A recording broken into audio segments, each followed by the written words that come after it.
It's Chris Racine from back from C&H Smology again for another informative review video.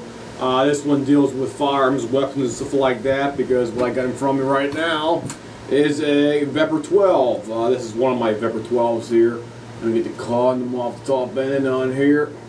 The reason I'm making this video is because about a month ago I got a, I upgraded the optics on here and got a small red dot. It's almost like a peep sight, if you want to call it. It's along the line of like a micro red dot.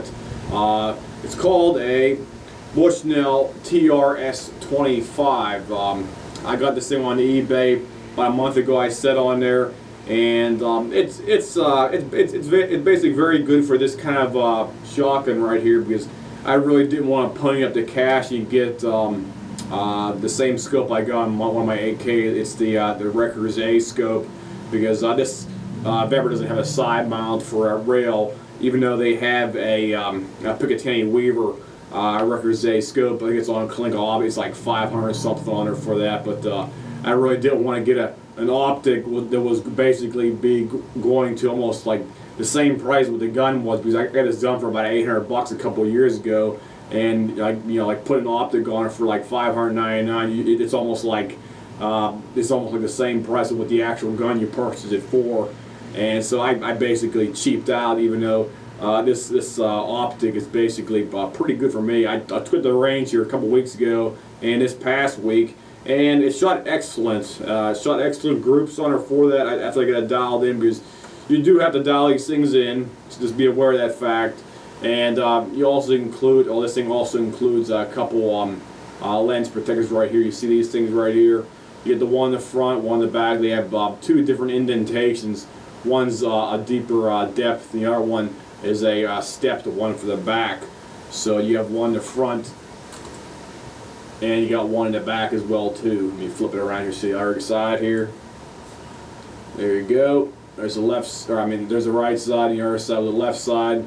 There is the top-down picture as well too, plus the rear, or let's see if we're going to call it focal point, whatever we want to call it right there for that, and the front as well too for that. So this scope, let me see here. It has on the front of the front of the lens right here has like an orange or we're going to call amber. It looks like an amber coating. That's what it looks like to me.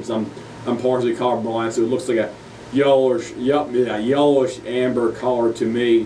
And some people, I think some people online are saying because of that coating on her, you may have a little bit of glare or something like that. But I took it to range, and we had like an overcast day this past Saturday up there, and I really didn't notice any glare at all. But that might change if you're in a we're gonna call it an environment that has a lot of direct sunlight over top. But for me, I'll shoot up in the cabin. We got a lot of trees and stuff like that, so it basically diffuses most of the glare up there if you're going to have a direct light coming down under force. So it really didn't have any problem with me up there for that after I put on a scope and everything else and I mount it. How you mount these things is you have a rail on the bottom, and the rail actually opens. It sort of looks like a Pac-Man. It goes open and closed on there, and it bolts on top of your Picatinny rail on top of your dust cover.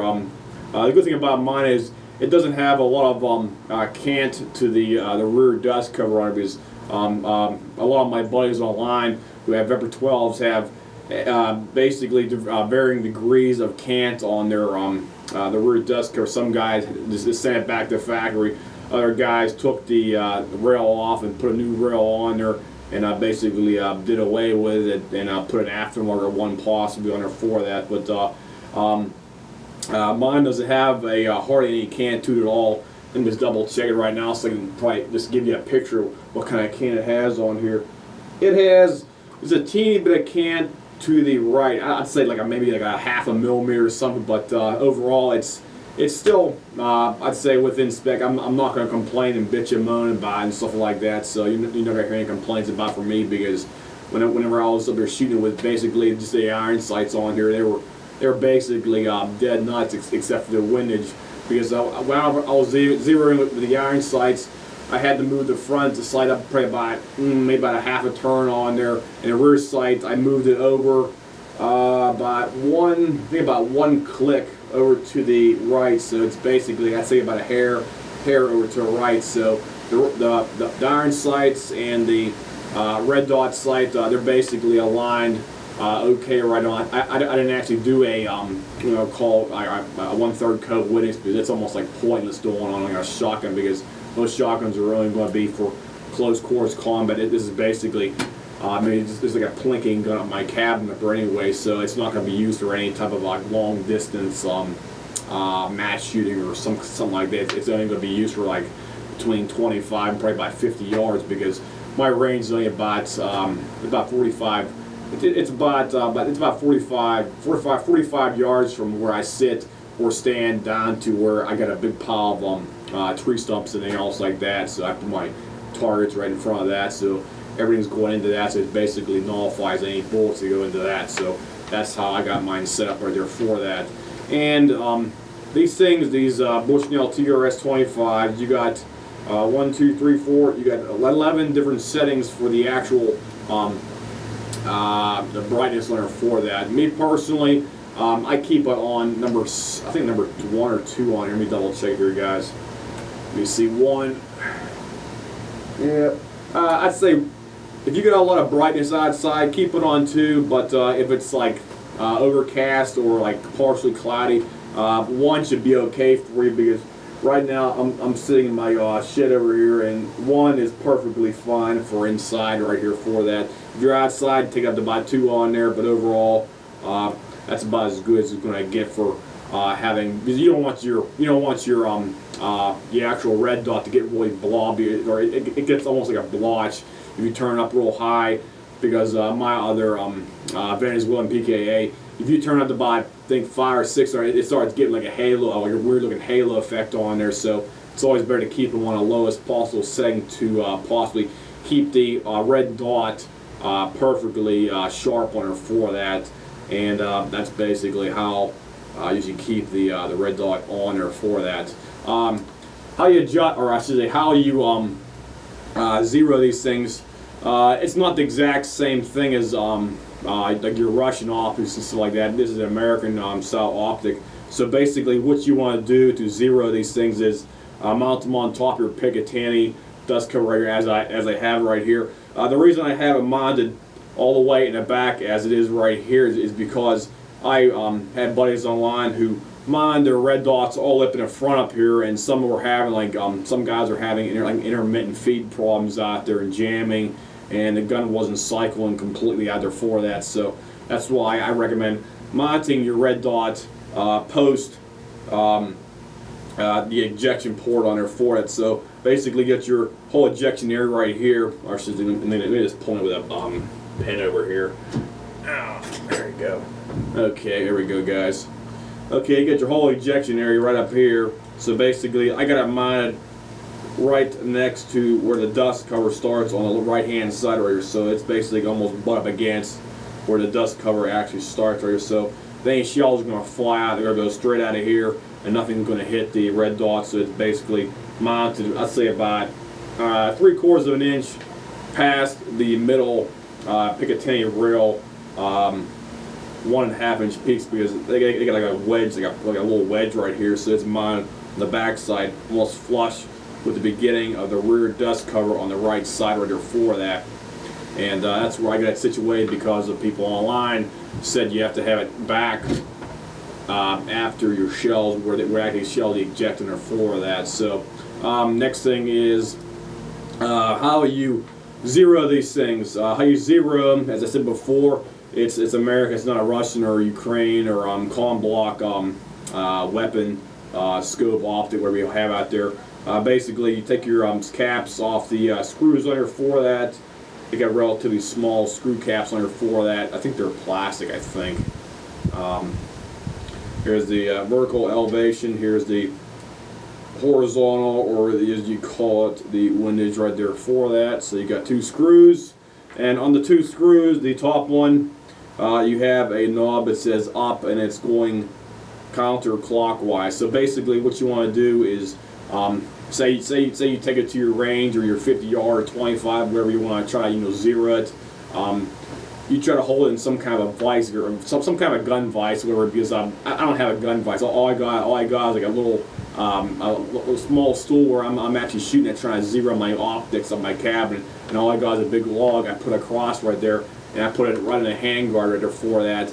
And that's about my piss poor way of trying to zero a gun at my cabin, because I don't have about $500 to actually get some kind of a nice big solid wood bench up there right now, so I can't really do a rock solid zeroing up there for it. But I got about as close as I'm going to get it right now.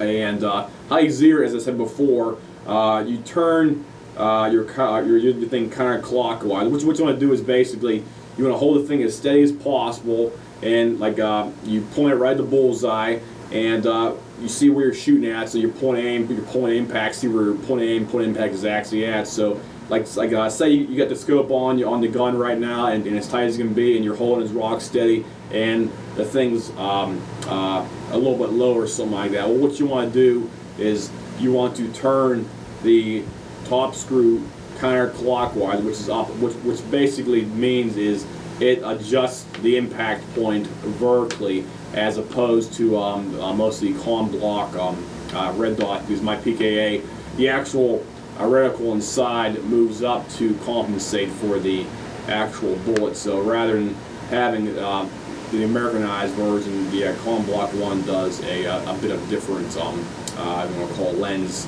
I don't know how it does it exactly there, but it had a different way of changing the optics in there for that. So if you're shooting low, you simply your point of impact, even though you're basically dead in the middle right there for it, in the actual middle of the target, you basically want to keep the gun still and move the thing up on here for your top elevation right dial. Just turn it maybe 1 or 2 clicks. You don't want to turn it too much, because these things have a lot of difference between each click on it. So take it 1 click at a time, or don't go 1, 2, 3, 4, 5. Just take 1 or 2 at a time out there and see how whatever it's shooting out there for that. Because I basically got it zero with my slugs up the cabin right now. I use Wolf rifled slugs in a gun like this one right now, and that's basically how I got it zero up in the cabin.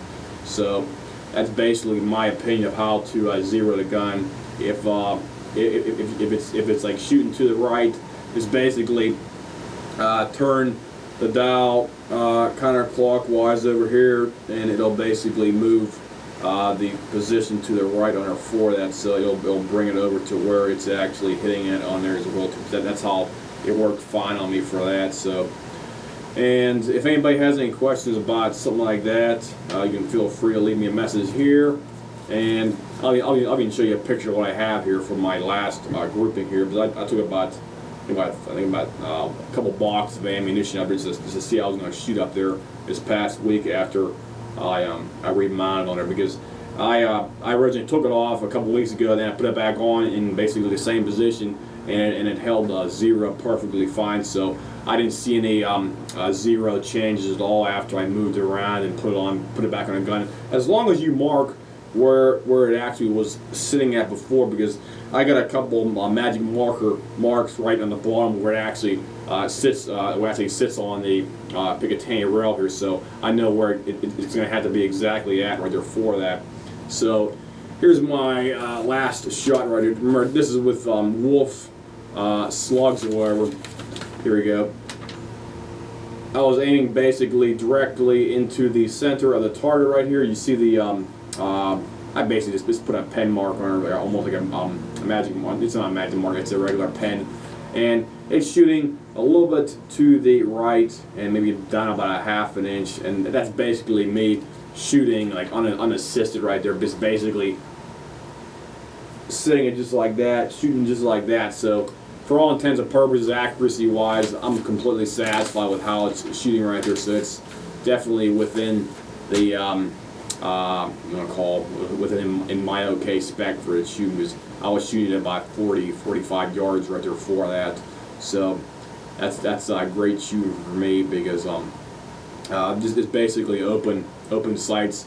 More than likely your groups might be a little bit better or a little bit up, but red dots will definitely improve your groupings, because the actual grouping I got right here, you see, I'd say it's about less than maybe about less than 3/4 of an inch at about 45 yards.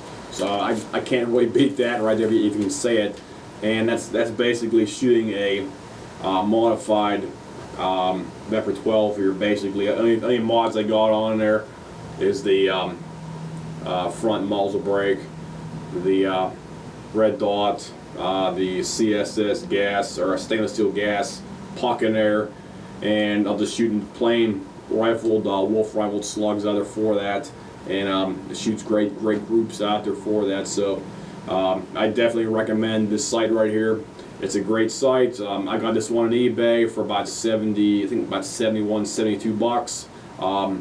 Sometimes you can find a good deal on eBay, because there's a couple other ones I was looking at about 65, 70 bucks too on there. So the price does vary widely out there. Some sites might have for 80 or 90 bucks, but I tend to buy most of my stuff on eBay because some people are like liquidating items they have in their old stock, or they just want to dump a bunch of crap so they can still get rid of anything else. So it's definitely a good optic for your VEPR out there. Don't have any problems with it lighting up.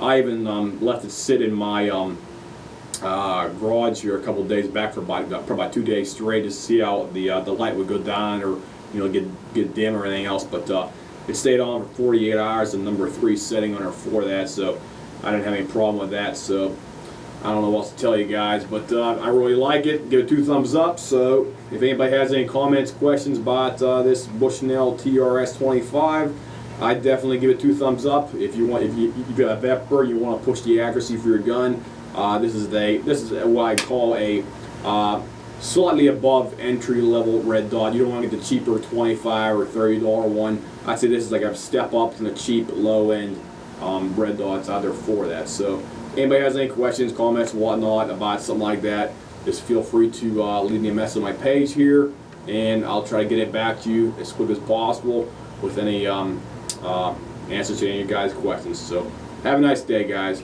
I'll see you.